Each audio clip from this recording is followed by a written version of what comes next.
Hello students, এডুমন্ত্র YouTube চ্যানেলের আরও একটা ইম্পর্টেন্ট এবং ইনফরমেটিভ সেশনে তোমাদেরকে মোস্ট ওয়েলকাম।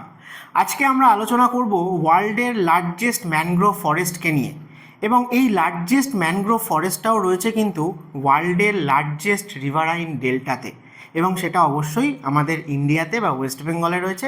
তোমরা বুঝেই গেছো আমি কার কথা বলছি, সেটা হচ্ছে সুন্দরবন। এবং সুন্দরবন শুধুমাত্র লার্জেস্ট বলেই কি ফেমাস তা কিন্তু নয়, ওয়ার্ল্ডের বিভিন্ন জায়গায় প্রচুর ম্যানগ্রোভ ফরেস্ট রয়েছে, কিন্তু একমাত্র এই সুন্দরবনই ওয়ার্ল্ডের মধ্যে একমাত্র ম্যানগ্রোভ ফরেস্ট যেখানে আমরা টাইগার পপুলেশন দেখতে পাই। তো চলো আজকে আলোচনা করব সেই সুন্দরবনকে নিয়ে, এবং সুন্দরবন রিলেটেড কিন্তু প্রচুর কোশ্চেন তোমাদের কম্পিটিটিভ এক্সামেও হয়ে থাকে। তাহলে সুন্দরবন রিলেটেড যা কিছু ইম্পর্টেন্ট রয়েছে, অর্থাৎ সেখানকার রিভার, সেখানকার যে ম্যানগ্রোভ ভেজিটেশন, সেখানকার যে স্পেসিস অথবা তার আরও ইউনিক ক্যারেক্টারিস্টিকের জন্য সে কিন্তু সমস্ত তকমাই পেয়ে গেছে। অর্থাৎ ওয়াইল্ড লাইফ স্যাঞ্চুয়ারি বলো, ন্যাশনাল পার্ক বলো, বার্ড স্যাঞ্চুয়ারিও সেখানে আছে, এমনকি র্যামসার সাইটের তকমা পেয়েছে, এমনকি ইউনেস্কো ওয়ার্ল্ড হেরিটেজ সাইটের তকমাও পেয়েছে। তো চলো সুন্দরবন নিয়ে যাবতীয় যা ইম্পর্টেন্ট আছে চলো দেখে নিই আজকের ভিডিওতে। তাহলে সুন্দরবন নিয়ে প্রথম যে পয়েন্টটার কথা বলবো সেটা হচ্ছে যে ড্যাম্পিয়ার হজেস লাইন। এই ড্যাম্পিয়ার হজেস লাইন একটা ইমাজিনারি লাইন, যেটা ব্রিটিশরা তৈরি করেছিল আর কি বলা যায়, যে 1829-30 সেই সময়, ঠিক আছে, সেই সময় কমিশনার ছিলেন উইলিয়াম ড্যাম্পিয়ার এবং লেফটেন্যান্ট ছিলেন হজেস। তো সেই জন্য ওই লাইনটাকে বলা হয় ড্যাম্পিয়ার হজেস লাইন। তো এই ড্যাম্পিয়ার হজেস লাইন অ্যাকচুয়ালি কি না, সুন্দরবনের যে নর্দার্ন বাউন্ডারি, যেটা সুন্দরবনের যে ম্যানগ্রোভ ইকোসিস্টেম তার সঙ্গে বাকি এই ডেল্টা রিজিয়ানকে সেপারেট করেছে, সেই যে নর্দার্ন ডিমার্কেটিং বাউন্ডারি লাইন সুন্দরবনের, সেটাকেই বলা হয় ড্যাম্পিয়ার হজেস লাইন। তাহলে এই লাইনটা তোমরা ছবিতে দেখতে পারবে যে এই যে রেড কালারের যে লাইনটা দেওয়া আছে সেটা ছিল সুন্দরবনের নর্দার্ন বাউন্ডারি। এবং এই যে ড্যাম্পিয়ার হজেস লাইনটা, এটা কিসের রেসপেক্টে ড্র করা হয়েছে যদি বলা হয়, তাহলে সুন্দরবনের যে রিভারগুলো আমরা জানি কি না টাইডাল রিভার, অর্থাৎ এই টাইডাল রিভারগুলোতে টাইডাল অ্যাক্টিভিটি অর্থাৎ টাইডাল ফ্লাকচুয়েশন নর্দার্ন সাইডে যত দূর অবধি দেখতে পাওয়া যায় সেইটাকেই সুন্দরবনের নর্দার্ন বাউন্ডারি হিসেবে ডিমার্কেট করা হয়েছে।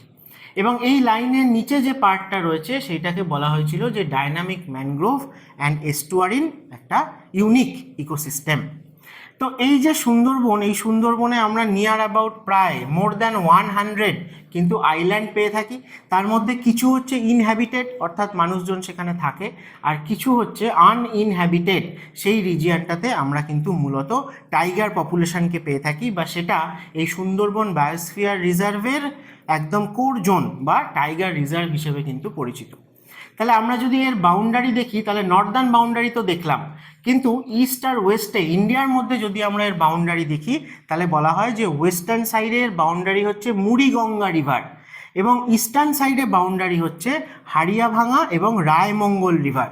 তাহলে সুন্দরবনের এই যে এত রিভার নেটওয়ার্ক, এই যে এত চ্যানেলস বা যাদেরকে আমরা ক্রিক বা খাঁড়ি বলে থাকি, তার মধ্যে একদম ওয়েস্টার্ন মোস্ট বাউন্ডারি হিসেবে আমরা মুড়িগঙ্গা রিভারকে মনে রাখবো, এবং ইস্টার্ন মোস্ট হিসেবে নর্থ 24 পরগনাতে আমরা দেখব যে ইছামতি রিভার হচ্ছে ডিমার্কেটিং বাউন্ডারি বাংলাদেশের সাথে, এবং এরপরে আমরা দেখতে পাবো যে রায়মঙ্গল রিভার, এবং ফাইনালি গিয়ে হাড়িয়াভাঙা রিভার। তাহলে এই তিনটে রিভারকে পরপর আমরা নর্থ আর সাউথ 24 পরগনার সাথে বাংলাদেশের বাউন্ডারিতে পাই। ইছামতির কথা কেন বললাম, কারণ নর্থ 24 পরগনাতেও অল্প কিন্তু ম্যানগ্রোভ পাওয়া যায়, সেটাও কিন্তু এই সুন্দরবন বায়োস্ফিয়ার রিজার্ভ বা ন্যাশনাল পার্কের পার্ট। অর্থাৎ সুন্দরবন শুধু সাউথ 24 পরগনাতে আছে তা কিন্তু নয়, নর্থ 24 পরগনা এবং সাউথ 24 পরগনা মিলিয়ে রয়েছে। এবারে চলো ইম্পর্টেন্ট আইল্যান্ড কী কী রয়েছে এখানে, সেখান থেকে আমাদের কোশ্চেন করা হয়। তাহলে সেই ক্ষেত্রে দেখো সাগর আইল্যান্ড, বা যাকে আমরা গঙ্গাসাগর বলে থাকি, এইটা একটা বড় আইল্যান্ড, এবং সাগর, মৌসুনি, এই আইল্যান্ডগুলো কিন্তু অ্যাকচুয়ালি দেখতে গেলে হুগলি রিভারের যে মাউথ, একদম হুগলি রিভারের মাউথে রয়েছে। তার থেকে যত আমরা আস্তে আস্তে ইস্টার্ন সাইডের দিকে যাব, তত সুন্দরবন ফরেস্ট স্টার্ট হচ্ছে, এবং সেখানে ইম্পর্টেন্ট আইল্যান্ড বলতে গোসাবা রয়েছে, পাথর প্রতিমা বিরাট বড় আইল্যান্ড, এবং তার আন্ডারে অনেক গ্রামও রয়েছে, ঠিক আছে, অনেক ইনহ্যাবিটেড কিন্তু রিজিয়নও রয়েছে, যেমন কাকদ্বীপ, বাসন্তী, এইগুলো। তারপর সন্দেশখালি, ঠিক আছে, হাসনাবাদ, কুলতলি, এইগুলো যেরকম রয়েছে, হিঙ্গলগঞ্জ, জম্বুদ্বীপ এটাও কিন্তু আমরা হুগলি রিভারের মাউথে পেয়ে থাকি, বা হেনরি আইল্যান্ড এটাও কিন্তু বকখালি টুরিস্ট স্পট তার কাছে পাওয়া যায়। এছাড়া ঘোড়ামারা আইল্যান্ড, পূর্বাশা বা নিউমোর আইল্যান্ড এগুলো সবই সুন্দরবনের আইল্যান্ড। এবং ইম্পর্টেন্ট বলতে হ্যালিডে আইল্যান্ড, লোথিয়ান আইল্যান্ড এগুলো কিন্তু বারবার কোশ্চেনে জিজ্ঞেস করা হয় কোথায় রয়েছে, তো এগুলো সবই কিন্তু সুন্দরবনে রয়েছে। এবং এই নিউমোর বা পূর্বাশা আইল্যান্ডটা এই হাড়িয়াভাঙা যে রিভার তার মাউথেই কিন্তু একটা সময় জেগে উঠেছিল, কিন্তু 1980 সালের দিকে ভোলা সাইক্লোনের ফলে এটা আবার ডুবে যায় জলের নিচে। ওয়েস্টার্ন বাউন্ডারি আর ইস্টার্ন বাউন্ডারি তোমাদের আগেই বললাম। ওয়েস্টার্ন বাউন্ডারি আমরা মুড়িগঙ্গা রিভার বলবো, আর ইস্টার্ন বাউন্ডারি আমরা বলবো যে রায়মঙ্গল এবং হাড়িয়াভাঙা রিভার। সুন্দরবনের মেন রিভার কোনটা যদি জিজ্ঞেস করা হয়, তাহলে সুন্দরবনের মেন রিভার হচ্ছে মাতলা।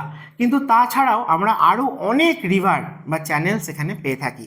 তো সবার কথা তো জানা সম্ভব নয়, বা সবার সেরকম মানে আইডেন্টিফাই করার জন্য নামও নেই। কিন্তু মেন যে রিভারগুলো তার মধ্যে মাতলার কথা তো প্রথম আসবেই।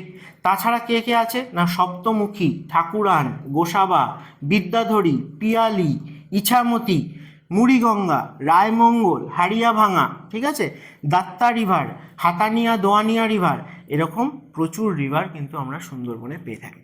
এবার সুন্দরবনের রিভারগুলোর মেন ক্যারেক্টারিস্টিক কি না, এরা হচ্ছে টাইডাল রিভার। তাহলে চলো টাইডাল রিভারের মেন ক্যারেক্টারিস্টিক কি না, মূলত এদের যে ওয়াটার সোর্স সেটা কি না হাই টাইড। হাই টাইডের সময় দেখতে পাওয়া যায় যে এই রিভারগুলোতে ওয়াটার লেভেলটা অনেকটা ইনক্রিজ করে যায়, এবং লো টাইডে সেটা অনেকটা কমে যায়।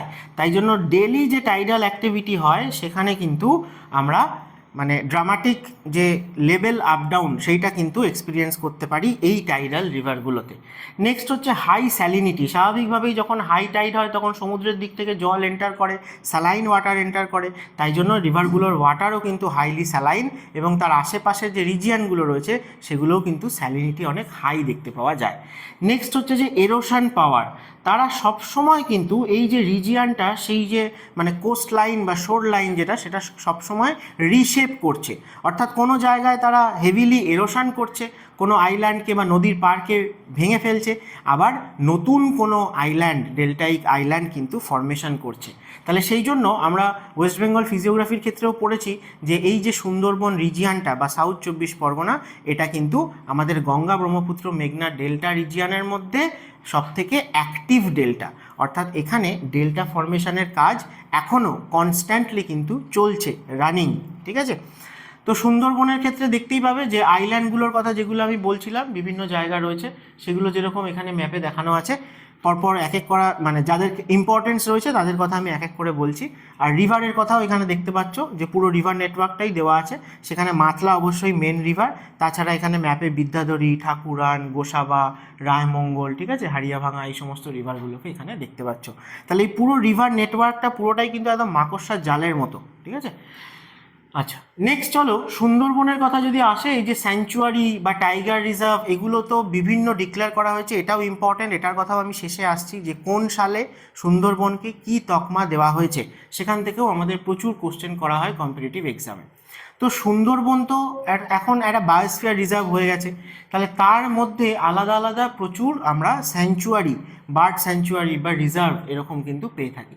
যেরকম প্রথম কথা আসে হচ্ছে Sajnekhali. Sajnekhali wild life sanctuary বা সজনেখালি বার্ড স্যাংচুয়ারি, এটাও কিন্তু সাউথ 24 পরগনাতে রয়েছে এবং সুন্দরবন রিজিয়নের মধ্যেই পড়ে। তারপর হচ্ছে সুধন্যখালি, এটাও কিন্তু মানে খুব ভালো ওয়াচ টাওয়ার বা ওয়াইল্ড লাইফকে স্পট করার জন্য খুব ইম্পর্টেন্ট একটা প্লেস। তারপর হচ্ছে নেতিয়া ধোপানি, এই সমস্তগুলো কিন্তু সুন্দরবনেরই আইল্যান্ড বা তারই বিভিন্ন নাম। এবং সুন্দরবন যে ন্যাশনাল পার্ক বা বায়োস্ফিয়ার রিজার্ভ তার মধ্যেই কিন্তু এই রিজিয়নগুলো আসে। তারপর হচ্ছে কলস আইল্যান্ড, এটাও কিন্তু সুন্দরবন টাইগার রিজার্ভের মধ্যে একদম কোর জোনের মধ্যে পড়ে।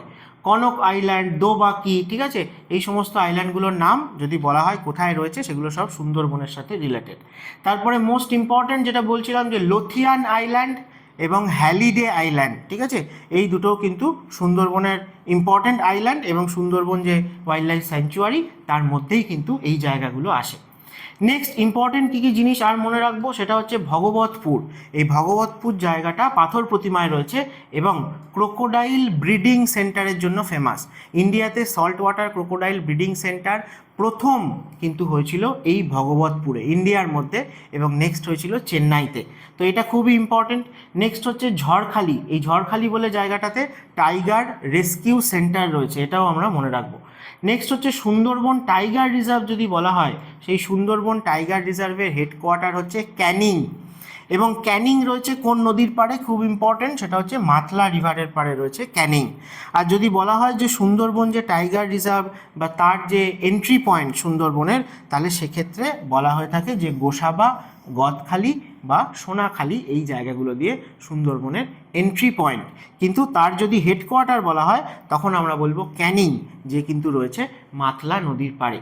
তাহলে এখানে দেখতে পাচ্ছ যে ডার্ক কালারের যেটা করে দেওয়া আছে সেটা আমরা বলতে পারি সুন্দরবন বায়োস্ফিয়ার রিজার্ভের মধ্যে কোর জোন, তারপরে লাইট গ্রিন সেটা হচ্ছে বাফার জোন, এবং তারপরে হচ্ছে ট্রানজিশন এরিয়া যেখানে আমরা হিউম্যান সেটেলমেন্টও কিন্তু দেখতে পাই। তো এখানেও দেখতে পাচ্ছ যে সুন্দরবন কোর জোন কোনটা, তারপর বাফার জোন কোনটা এবং ট্রানজিশন এরিয়া কোনটা। তো সুন্দরবন যেহেতু মানে ওয়েস্ট বেঙ্গলের মধ্যে সুন্দরবনের আশেপাশেও আমরা হেভি কিন্তু পপুলেশন ডেন্সিটি দেখতে পাই, ইনহ্যাবিটেড আইল্যান্ড যেগুলো রয়েছে। চলো সুন্দরবনের বাকি জিনিসগুলো নিয়ে বা ম্যানগ্রোভ নিয়ে ডিটেলসে আলোচনা করার আগে তোমাদেরকে বলে দিই যে এডুমান্ত্রায় কিন্তু 15 জুনের পর থেকেই WBCS 2025কে টার্গেট করে একদম ফ্রেশ ব্যাচ স্টার্ট হচ্ছে, যেখানে অনলাইন প্রত্যেকটা সাবজেক্টের এক্সপিরিয়েন্সড আলাদা আলাদা ফ্যাকাল্টিরা কিন্তু ক্লাস নেবেন। ক্লাসগুলোর রেকর্ডিং ফেসিলিটিও তোমরা এখানে পেয়ে যাবে, চাইলে পরেও তোমরা সেই ক্লাসগুলো কিন্তু আবার দেখতে পাবে। তাছাড়া প্রচুর স্টাডি মেটেরিয়াল যেমন প্রোভাইড করা হবে, তার সাথে রয়েছে প্রচুর মক টেস্ট। তোমরা 8 থেকে 10 মাস এখানে WBCS এর জন্য প্রিপারেশান নিলে তোমাদের 20 থেকে 25,000 MCQ কিন্তু এখানে সলভ হয়ে যাবে। তো যারা ইন্টারেস্টেড আছো WBCS 2025কে পাখির চোখ করছো, তারা চাইলে এডুমান্ত্রার সাথে অবশ্যই যোগাযোগ করো।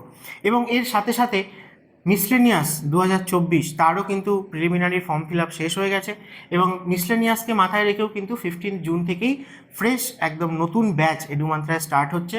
সেখানেও প্রত্যেকটা যে টপিক রয়েছে অর্থাৎ ম্যাথামেটিক্স রয়েছে এবং জেনারেল নলেজের মধ্যে প্রত্যেকটা সাবজেক্ট আলাদা আলাদা যে পার্টগুলো, সেগুলো আলাদা আলাদা টিচাররা তোমাদেরকে পড়াবেন। তার সাথে রয়েছে প্রচুর ডাউট ক্লিয়ারিং সেশন, প্রিভিয়াস ইয়ারের অ্যানালিসিস এবং প্রচুর মক টেস্ট সলভিং, এবং স্টাডি মেটেরিয়ালও মিসলেনিয়াসের জন্য তোমাদেরকে প্রোভাইড করা হবে। তাই এই দুটো ব্যাচই ফ্রেশ একদম নতুন নিউ ব্যাচ শুরু হচ্ছে। তাই তোমরা যারা ইন্টারেস্টেড আছো মিসলেনিয়াসের জন্য এবং WBCS এর জন্য, তারা অবশ্যই এডুমান্ত্রার সাথে যোগাযোগ করো। চলো আমরা টপিকে ফিরে আসি। এর পরের কথা যেটা সুন্দরবন নিয়ে মোস্ট আলোচনা করার জন্য ইম্পর্টেন্ট, সেটা হচ্ছে ম্যানগ্রোভস। তাহলে এই ম্যানগ্রোভ কি, তাদের কী ক্যারেক্টারিস্টিক্স রয়েছে এবং কেন তাদের ইম্পর্টেন্স রয়েছে আমাদের কাছে। তাহলে ম্যানগ্রোভ হচ্ছে হাইলি স্পেশালাইজড, বলা হয় salt tolerant trees and shrub দুটোই রয়েছে। তাই বলা হয় ম্যানগ্রোভ কি সোয়াম্প নাকি মার্শ। এই দুটোই কিন্তু এরকম লো ল্যান্ড রিজিয়ানের জন্য অ্যাপ্লিকেবল, মানে সেখানে যে ফরেস্ট পাওয়া যায় বা ভেজিটেশন পাওয়া যায় তার জন্য। কিন্তু এর মধ্যে একটা ডিফারেন্সও রয়েছে।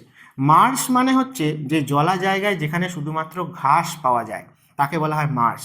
আর সোয়াম্প মানে হচ্ছে যেখানে জলা জায়গায় ঘাসের সাথে সাথে বড় বড় গাছপালাও পাওয়া যায়, অর্থাৎ ট্রিও পাওয়া যায়। তাহলে ম্যানগ্রোভ কি না, ম্যানগ্রোভ হচ্ছে এক্সাম্পল অফ সোয়াম্প। তাহলে হাইলি সল্ট টলারেন্ট, এবং তারা কোস্টাল রিজিয়ানেই আমরা দেখতে পাই, এবং সেই জায়গাতেই ম্যানগ্রোভ ভালো হয় যেখানে টাইডাল অ্যাক্টিভিটি ভালো হয়ে থাকে, অর্থাৎ টাইডাল ফ্লাকচুয়েশন যেখানে দেখতে পাওয়া যায়। তাহলে খুবই হার্শ এবং ডাইনামিক এনভায়রনমেন্টের কন্ডিশনে এরা কিন্তু বেঁচে থাকে, যেখানে salinity high, extreme tidal fluctuation রয়েছে, ওয়াটার লগিং রিজিয়ান রয়েছে, এবং সয়েলের মধ্যে মাডের মধ্যে অক্সিজেন লেভেলও কিন্তু খুব কম থাকে। তো এই ম্যানগ্রোভ ফরেস্টের বা ম্যানগ্রোভ যে স্পেসিস, তাদের মেন কী ক্যারেক্টার আমরা দেখতে পাই। প্রথম কথা হচ্ছে এরিয়াল রুট, যাকে বলা হয় নিউম্যাটোফোর অথবা বলা হয় শ্বাসমূল। কারণ এই জায়গায় কিন্তু আমাদের ম্যানগ্রোভে যেহেতু সয়েলের মধ্যে অক্সিজেন কন্টেন্ট অনেক কম থাকে, তো সেই জন্য এদের এক্সট্রা কিছু রুট থাকে যেগুলো গ্র্যাভিটির উল্টো ডাইরেকশানে গিয়ে মাটির ওপরের দিকে বেরিয়ে থাকে, এবং জলের লেভেল বাড়লেও তার ওপরে কিন্তু এই রুটসের মাথাগুলো থাকে, এবং এগুলোকে স্পেশালাইজড ব্রিদিং রুট বলা হয়। এরা ডাইরেক্টলি এয়ার থেকে অক্সিজেন কিন্তু নিতে পারে, ঠিক আছে, অ্যাবজর্ব করতে পারে অক্সিজেন ডাইরেক্টলি। তো এইগুলোকে বলা হয় নিউম্যাটোফোর বা শ্বাসমূল। এটা ম্যানগ্রোভের একটা ইম্পর্টেন্ট বৈশিষ্ট্য। নেক্সট হচ্ছে প্রপ অ্যান্ড স্টিল্ট রুট, অর্থাৎ তোমরা দেখবে যে ম্যানগ্রোভের ছবি দেখলে যে তার যে গোড়ার কাছে রুট তো জেনারেলি মাটির ভেতরে থাকে, কিন্তু ম্যানগ্রোভের ক্ষেত্রে আমরা দেখতে পারবো এরকম এক্সটেন্ডেড প্রচুর ট্রাঙ্ক বা ব্রাঞ্চেস রুটের, যেগুলো কিন্তু অনেকটা মানে এইভাবে অ্যাঙ্কারের মতো গাছটাকে ধরে থাকে। কারণ এই জায়গায় রিভারের ওয়াটার কারেন্ট যেহেতু বেশি, তাহলে হাইলি সয়েল এরোশনও আমরা দেখতে পাই। তো সেই জন্য যাতে গাছগুলো সারভাইভ করতে পারে, তাই জন্য তাদের এক্সট্রা এই রুটগুলো দেখতে পাওয়া যায়। এরা মূলত স্ট্রং যে টাইডাল কারেন্ট বা সয়েল এরোশন সেগুলোকে সহ্য করেও কিন্তু গাছগুলোকে এখানে ধরে রাখতে পারে। নেক্সট হচ্ছে এই যে সল্ট টলারেন্টের কথা বলা হচ্ছিল, যে ম্যানগ্রোভ হচ্ছে এরকম ভেজিটেশন যে হাইলি স্যালাইন সয়েলে সারভাইভ করতে পারে, এবং যে সমস্ত প্ল্যান্ট এরকম স্যালাইন সয়েলে সারভাইভ করে তাদেরকে ভালোবেসে বলা হয় হ্যালোফাইট। তাহলে ম্যানগ্রোভ হচ্ছে one kind of halophyte species, কারণ 90% অব দি সল্ট কিন্তু তারা তাদের রুটের মাধ্যমে ব্লক করে দেয়, অর্থাৎ রুটস থেকে তারা যখন মিনারেলস নিচ্ছে তখন এখানে সয়েলও তো স্যালাইন, তো তার মধ্যে থেকে 90% সল্টকে তারা কিন্তু সেখানেই আগে ছেঁকে আলাদা করে দেয়। তাহলে এরকম স্পেশালাইজড ক্যারেক্টারগুলো আমরা ম্যানগ্রোভে পাবো, তাহলে এদেরকে আমরা হ্যালোফাইট বলবো। নেক্সট আসে হচ্ছে ভিভিপোরাস রিপ্রোডাকশন বা জার্মিনেশন, যাকে বাংলায় বলে জরায়ুজ অঙ্কুরোদ্গম। তাহলে এই জায়গায় যদি ফল ডাইরেক্টলি মাটির মধ্যে পড়ে তাহলে সে তো জলে ভেসে এদিক ওদিক চলে যাবে, তাই নতুন গাছ জন্মানোর জন্য এখানে কিন্তু ন্যাচারালি এরকম একটা সিস্টেম রয়েছে যে গাছেই যখন ফল থাকে সেই ফলটা যতক্ষণ না পুরোপুরি আর কি শুকিয়ে তার ভেতর থেকে যে ফলের বীজটা সেইটা বেরিয়ে আসছে এবং তার থেকে ছোট ছোট নতুন রুটস গজাচ্ছে, ততক্ষণ সেটা গাছেই থাকে। রুটস গজানোর পরে গাছ থেকে সেইটা পড়ে যায়, এবং যেহেতু এখানে সয়েল খুবই নরম কাদা মাটি, তার মধ্যে ডাইরেক্টলি গেঁথে যায় এবং সেখান থেকে নতুন গাছ জন্মায়। তাহলে এই রকম যে জার্মিনেশন সেটাকে আমরা ভিভিপোরাস জার্মিনেশন বলে থাকি। এইটা কিন্তু এই ম্যানগ্রোভের ক্ষেত্রে দেখতে পাওয়া যায়, সুন্দরবনেও দেখতে পাওয়া যায়।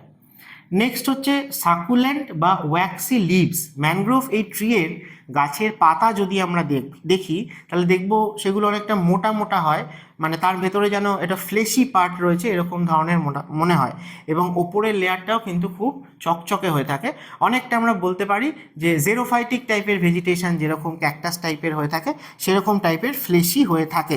তার কারণ কি না, এই ওয়াক্সের মতো মানে মোমের মতো যে একটা কোটিং থাকে ওপরে, সেই কারণের জন্য কিন্তু এভাপোরেশন লসটা অনেক কম হয়, কারণ এই রিজিয়ানে টেম্পারেচারও সবসময় হাই থাকে কোস্টাল রিজিয়ানে, এবং তার সাথে সাথে তারা যেহেতু ফ্রেশ ওয়াটারটাকে তাদের মধ্যে প্রোটেক্ট করতে পারে, ধরে রাখতে পারে, সেই জন্য তাদের লিভসগুলোও কিন্তু অনেকটা ফ্লেশি হয়ে থাকে। তাহলে এই সমস্তগুলোই হচ্ছে most important characteristic of mangrove vegetation, যেটা আমরা সুন্দরবনের মধ্যে অবশ্যই দেখতে পাই, এবং সেটা কিন্তু ইন্ডিয়াতে বাকি আদার্স যে ম্যানগ্রোভ ফরেস্ট রয়েছে, যেমন উড়িষ্যায় ভিতরকণিকা রয়েছে, অন্ধ্রপ্রদেশে গোদাবরী ডেল্টায় করিঙ্গা ওয়াইল্ড লাইফ স্যাংচুয়ারি রয়েছে, অথবা কাবেরী ডেল্টায় পিছাভারম ম্যানগ্রোভ ফরেস্ট রয়েছে, সব জায়গাতেই ম্যানগ্রোভের একই বৈশিষ্ট্য। তাহলে সুন্দরবনের আরও সুন্দর ম্যাপ, ফিজিক্যাল ম্যাপ তোমরা এখানে দেখতে পাচ্ছ, যে সেখানে কোর জোন এবং বাকি যে বাফার জোন সেই রিজিয়নগুলোকে দেখানো আছে, এবং যত আইল্যান্ড আছে সবই এখানে ডিমার্কেট করা আছে। তো চলো লাস্ট যেটা বলতে হয়, যে ম্যানগ্রোভ নিয়ে এত কথা বললাম, কিন্তু ম্যানগ্রোভ কিছু স্পেসিস আমাদের অবশ্যই জানতে হবে। তাহলে ম্যানগ্রোভ স্পেসিস সুন্দরবনে আমরা মূলত কী কী পাই না, গড়ান, গেওয়া, বাইন, সুন্দরী তো অবশ্যই আছে, গর্জন, কেওড়া, হেতাল, গোলপাতা, ঠিক আছে, এরকম প্রচুর ট্রি স্পেসিস আমরা সুন্দরবনের ভেতর ম্যানগ্রোভে পেয়ে থাকি। ঠিক আছে, এগুলোর নাম অবশ্যই মনে রাখো, এগুলো কিন্তু কোশ্চেনে জিজ্ঞেস করা হয়। নেক্সট আসে যে বেনিফিট কি, মানে ম্যানগ্রোভের প্রয়োজনীয়তা কি। তো এটা খুব ইম্পর্ট্যান্ট, এবং এই প্রয়োজনীয়তাটা আমরা অনেকটা দেরিতে বুঝতে পেরেছি, এবং বিভিন্ন ইন্ডিয়ার যে কোস্টাল স্টেটগুলো রয়েছে সেখানে ম্যানগ্রোভ প্ল্যান্টেশনের ওপর জোর দেওয়া হচ্ছে আরও। কি না, প্রথম কথা হচ্ছে কোস্টাল প্রোটেকশন, কারণ ম্যানগ্রোভ ফরেস্ট কিন্তু খুব ডেন্স ফরেস্ট হয়, তার হাইট হয়তো ট্রিয়ের অতটা বেশি হয় না, কিন্তু ফরেস্টটা খুব ডেন্স ফরেস্ট হয়, এবং সেই কারণের জন্য কোস্টাল রিজিয়ানে যখন সুনামি হচ্ছে বা ফ্লাডিং হচ্ছে বা হাই টাইড হচ্ছে, তখন যে কোস্টাল এরোশন হয় সেটা কিন্তু ম্যানগ্রোভ ফরেস্ট তার যে স্ট্রং এরিয়াল রুটস রয়েছে সেটা দিয়ে অনেকটাই মিনিমাইজ করে দেয়। তাই কোস্টাল প্রোটেকশন বা কোস্টাল এরোশনকে কমানোর জন্য কিন্তু ম্যানগ্রোভ প্ল্যান্টেশন অবশ্যই জরুরি কোস্টাল রিজিয়নে। নেক্সট হচ্ছে ক্লাইমেট চেঞ্জ মিটিগেশন। যদি আমরা দেখি তাহলে যেহেতু এটা খুবই ডেন্স ফরেস্ট হয়ে থাকে, তাহলে সে কিন্তু একটা কার্বন সিঙ্ক রিজিয়ন হিসেবে কাজ করে। প্রচুর পরিমাণে কার্বন ডাইঅক্সাইডও কিন্তু সে অ্যাবজর্ভ করে এবং ফ্রেশ আমরা যদি দেখি তাহলে অক্সিজেন রিলিজ করে অ্যাটমসফিয়ার।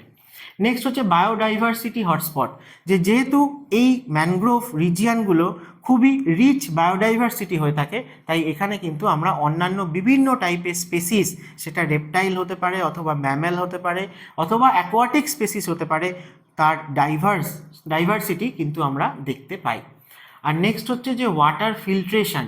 এই যে ম্যানগ্রোভ কিন্তু তার যে স্ট্রাকচার, তার যে রুটস, ঠিক আছে, সে যে রিজিয়নে রয়েছে সে কি করে না আমাদের এই যে হাই টাইডের সময় যে ওয়াটার এন্টার করছে, স্যালাইন ওয়াটার, তার অনেকটাই কিন্তু বা সেডিমেন্ট বলো পলিউটেন্ট বলো সেইগুলো অনেকটাই কিন্তু ট্র্যাপ করে নেয়, নিজের ট্র্যাপ করে নিয়ে বাকি আশেপাশের যে রিজিয়ন সেই জায়গাটাকে অনেক ক্লিয়ার রাখে বলতে পারো, বা হেলথ সারাউন্ডিং যে ইকোসিস্টেম সেইটা ডেভেলপ করতে পারে। সেই জন্য ম্যানগ্রোভ রিজিয়ন যে কোস্টাল রিজিয়নে রয়েছে সেরকম কিছু কিছু রিজিয়নে আমরা কোরাল রিফও কিন্তু ফর্মেশন হতে দেখতে পাই।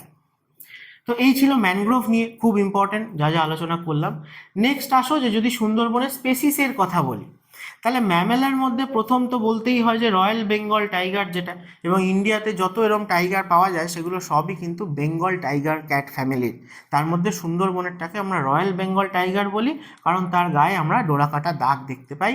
আর ওয়ার্ল্ডের মধ্যে যত ম্যানগ্রোভ ফরেস্ট আছে কোথাও টাইগার পপুলেশন পাওয়া যায় না, একমাত্র সুন্দরবনে পাওয়া যায়। এছাড়া খুব কমন হচ্ছে স্পটেড ডিয়ার, যাকে আমরা চিতল হরিণ বলে থাকি। এছাড়া রেসাস ম্যাকাও মানে মাঙ্কি দেখতে পাওয়া যায়। এছাড়া ওয়াইল্ড বোর মানে বুনো শুয়োর বলো, ফিশিং ক্যাট, লেপার্ড ক্যাট ফ্যামিলির আরও স্পেসিস দেখতে পাওয়া যায়। তো ফিশিং ক্যাট অবশ্যই আমাদের কাছে ইম্পর্টেন্ট, কারণ ওয়েস্ট বেঙ্গলের স্টেট অ্যানিম্যাল হিসেবে আমরা কিন্তু বলে থাকি কি ফিশিং ক্যাট, ঠিক আছে, মেছো বিড়াল। নেক্সট হচ্ছে যদি রেপটাইলের কথায় আসো তাহলে সল্ট ওয়াটার ক্রোকোডাইল খুব ইম্পর্টেন্ট। এছাড়া কিং কোবরা বা মনিটর লিজার্ড, ঠিক আছে, বা ইন্ডিয়ান রক পাইথন, এই সমস্তগুলো কিন্তু বিভিন্ন টাইপের রেপটাইল সুন্দরবনে দেখতে পাওয়া যায়। তার সাথে সাথে বিভিন্ন টাইপের টার্টেল স্পেসিসও দেখতে পাওয়া যায়। তার মধ্যে অলিভ রিডলি টার্টেল খুবই ফেমাস, ঠিক আছে, আরও বিভিন্ন টার্টেল কিন্তু এখানে দেখা যায়। নেক্সট যদি বলো যে অ্যাকোয়াটিক মেরিন যারা আর কি জলে থাকে, তাদের মধ্যে প্রথম কথা হচ্ছে যে গ্যাঞ্জেটিক ডলফিন, ঠিক আছে, গ্যাঞ্জেটিক রিভার ডলফিন বা গ্যাঞ্জেস রিভার ডলফিন, যেটা ইন্ডিয়ার মানে আমাদের ন্যাশনাল অ্যাকোয়াটিক অ্যানিম্যাল, ঠিক আছে, সেটাও সব থেকে বেশি সুন্দরবন রিজিয়নে দেখা যায়। আরও অনেক রিভার এতেই দেখতে পাওয়া যায় ইন্ডিয়াতে, এখন অনেক কমে গেছে। নেক্সট হচ্ছে ইরাবতী ডলফিন, যে ইরাবতী ডলফিন মায়ানমারের ইরাবতী রিভারে মেনলি পাওয়া যায়। ইন্ডিয়াতে সব থেকে বেশি চিল্কা লেকে দেখতে পাওয়া যায় ইরাবতী ডলফিন, কিন্তু আমাদের সুন্দরবনেও এই ইরাবতী ডলফিনের দেখা মেলে।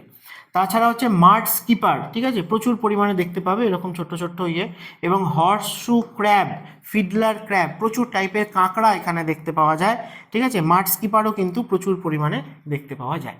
আর সবার পরে যদি আসো যে পাখির কথায় বার্ডস, তাহলে বার্ডসের ক্ষেত্রেও আমরা দেখব যে আমাদের সবথেকে কমন হচ্ছে এখানে কিংফিশার, ঠিক আছে, মাছরাঙা, এবং তাছাড়াও বিভিন্ন সিজনাল যদি আমরা দেখি মাইগ্রেটরি বিভিন্ন বার্ডস, তাদেরকেও কিন্তু সুন্দরবনে দেখতে পাওয়া যায়। অর্থাৎ একটা বিরাট স্পেসিস ডাইভার্সিটি রয়েছে সুন্দরবনে এবং বিভিন্ন টাইপের স্পেসিস কিন্তু সেখানে দেখতে পাওয়া যায়। তো এই ম্যাপটাতে গোটা সুন্দরবন নয়, এখানে গোটা অলমোস্ট সাউথ বেঙ্গলের রিভারের কথাই দেওয়া আছে। তো ইউটিউব চ্যানেলে আমি এডুমান্ত্রাতে নর্থ বেঙ্গলের রিভারগুলো সম্বন্ধে ডিটেলসে একটা সেশন নিয়েছি এবং সাউথ বেঙ্গলের রিভারগুলো নিয়েও আমি কিন্তু ডিটেলসে আলোচনা করব। টাইডাল রিভারগুলো নিয়ে বা তাদের ক্যারেক্টারিস্টিক নিয়ে, কী কী টাইডাল রিভার রয়েছে সেগুলো নিয়ে অলরেডি আমাদের আজকে আলোচনা হয়েই গেল। তো এখানে গোটা সাউথ বেঙ্গলের রিভার নেটওয়ার্কটাই মোটামুটি দেখানো আছে। আর সুন্দরবনের core region, buffer region, transition region কতটা সুন্দরবন রয়েছে মনে রেখো যে সাউথ 24 পরগনাতে তো রয়েছেই, কিন্তু নর্থ 24 পরগনাতে খুব অল্প হলেও সুন্দরবন আছে, কিন্তু ম্যানগ্রোভ পাওয়া যায় কিন্তু, তাই দুটো ডিস্ট্রিক্ট মিলিয়েই কিন্তু সুন্দরবন রয়েছে। আর সবশেষ সুন্দরবন নিয়ে যেগুলো মোস্ট ইম্পর্ট্যান্ট অবশ্যই মনে রাখার, সেটা হচ্ছে কোন সালে সুন্দরবনকে কি তকমা দেওয়া হয়েছে। এখান থেকে কিন্তু প্রতি বছর যে কোনো পরীক্ষায়, ঠিক আছে, প্রায় সমস্ত কম্পিটিটিভ এক্সামেই কোশ্চেন করা হয়। তো আমরা যদি পরপর টাইম লাইন অনুযায়ী দেখি তাহলে সব থেকে প্রথম 1973-তে টাইগার রিজার্ভ হিসেবে ডিক্লেয়ার করা হয়েছিল সুন্দরবনে। তাহলে 1973 হচ্ছে টাইগার রিজার্ভ। নেক্সট হচ্ছে 1977 ডিক্লেয়ার করা হয়েছে ওয়াইল্ড লাইফ স্যাংচুয়ারি হিসেবে, Sundarban wild life sanctuary. Next হচ্ছে 1984 ডিক্লেয়ার হয়েছে ন্যাশনাল পার্ক হিসেবে, অর্থাৎ ধীরে ধীরে আস্তে আস্তে উন্নত হচ্ছে, ঠিক আছে, তার নতুন স্টেজে। নেক্সট হচ্ছে 1987, এই 1987-এ ইউনেস্কো ওয়ার্ল্ড হেরিটেজ সাইটগুলোর মধ্যে ন্যাচারাল সাইট যারা রয়েছে তাদের মধ্যে সুন্দরবন কিন্তু নিজের জায়গা করে নেয়। এবং এখান থেকে একটা কোশ্চেন তোমাদের করা হয় যে সুন্দরবনকে যে ইউনেস্কো ওয়ার্ল্ড হেরিটেজ সাইটের তকমা দিয়েছে, কেন দিয়েছে? রয়্যাল বেঙ্গল টাইগারের জন্য, নাকি সুন্দরী গাছের জন্য, নাকি অন্য কোনো কারণ রয়েছে? তাহলে এই জিনিসটা ভালো করে মাথায় রাখবে যে কোনো পার্টিকুলার একটা কিছুর ওপর বেস করে কিন্তু ওয়ার্ল্ড হেরিটেজ সাইটের তকমা দেওয়া হয়নি। দেওয়া হয়েছে এখানকার যে ম্যানগ্রোভ ইকোসিস্টেম এবং যে ওভারঅল ডাইভার্সিটি, তার ওপর বেস করে কিন্তু ওয়ার্ল্ড হেরিটেজ সাইটের তকমা দেওয়া হয়েছে। বাকি আদার অপশান থাকলে সেগুলো সব ভুল। তাহলে কি বললাম না, ম্যানগ্রোভ ইকোসিস্টেম এবং ওভারঅল বায়োডাইভার্সিটি, তার জন্য সুন্দরবনকে ইউনেস্কো ওয়ার্ল্ড হেরিটেজ সাইটের তকমা দেওয়া হয়েছে 1987-এ। নেক্সট আসো 1989-এ। এখানে ইন্ডিয়া গভর্নমেন্ট একটা নোটিফিকেশান জারি করেছিল সুন্দরবনকে বায়োস্ফিয়ার রিজার্ভ হিসেবে ডিক্লেয়ার করা হোক, ঠিক আছে, সুন্দরবনকে বায়োস্ফিয়ার রিজার্ভ হিসেবে ডিক্লেয়ার করা হয়েছে এবং তার সাথে সাথে ইউনেস্কোর ম্যাবের আন্ডারেও কিন্তু মানে দাবি জানানো হয়েছে যে সেটাকে ম্যাবের আন্ডারে ইনক্লুড করা হোক। তাহলে এটা 1989 যদি বলা হয় তাহলে সেখানে ইন্ডিয়াতে কিন্তু সুন্দরবন বায়োস্ফিয়ার রিজার্ভ ডিক্লেয়ার হয়ে গেছে, কিন্তু ম্যাবের আন্ডারে ইনক্লুড হয়েছে 2001 সালে। ইউনেস্কোর ম্যান অ্যান্ড বায়োস্ফিয়ার প্রোগ্রামের আন্ডারে 2001 সালে সুন্দরবন বায়োস্ফিয়ার রিজার্ভ ইনক্লুড হয়েছে। আর লাস্ট আছে হচ্ছে 2019 সালে। 2019 সালে র্যামসার সাইটের তকমা পেয়েছে সুন্দরবন, হয়তো অনেকটা দেরি হয়ে গেছে, কিন্তু তাও ফাইনালি সুন্দরবন র্যামসার সাইট তকমা পাওয়ার পর ইন্ডিয়ার লার্জেস্ট র্যামসার সাইট হয়ে গেছে সুন্দরবন। তাহলে এই কটা ইয়ার কোন বছর কি হয়েছে এবং ওয়ার্ল্ড হেরিটেজ সাইট কী কারণে ডিক্লেয়ার করা হয়েছে, এগুলো অবশ্যই কিন্তু সুন্দরবন রিলেটেড মনে রাখো। তো চলো, সুন্দরবন নিয়ে এই সমস্ত ইনফরমেশানগুলোই তোমাদের সাথে শেয়ার করা ছিল। যাবতীয় যা কিছু সুন্দরবনের বাউন্ডারি থেকে, লোকেশান থেকে শুরু করে তার মধ্যে যে বিভিন্ন আইল্যান্ড রয়েছে, ম্যানগ্রোভ এবং তার যে ক্যারেক্টারিস্টিক, কী কী স্পেসিস পাওয়া যায়, ফ্লোরা এবং ফনা, এবং তার সাথে সাথে টাইডাল রিভার, তাদের ক্যারেক্টারিস্টিক কী, সব কিছুই তোমাদের সাথে শেয়ার করলাম। আশা করি তোমরা উপকৃত হবে। যদি মনে হয় যে নতুন কিছু জানতে পারলে, শিখতে পারলে, তাহলে অবশ্যই ভিডিওটাতে লাইক করো। তোমাদের চেনা জানা বাকি যারা বন্ধুবান্ধব অন্যান্য কম্পিটিটিভ পরীক্ষার অ্যাসপিরেন্ট রয়েছে তাদের সাথে শেয়ার করো, এবং অবশ্যই আমাদের এডুমান্ত্রা চ্যানেলকে সাবস্ক্রাইব করো এরকমই ইনফরমেটিভ আরও ভিডিও সবার প্রথমে তোমার কাছে পৌঁছে যাওয়ার জন্য। আর কি বলবো, দেখা হবে আবার নেক্সট সেশনে। ফাটিয়ে পড়াশোনা চালিয়ে যাও, এডুমান্ত্রা তোমাদের পাশে আছে।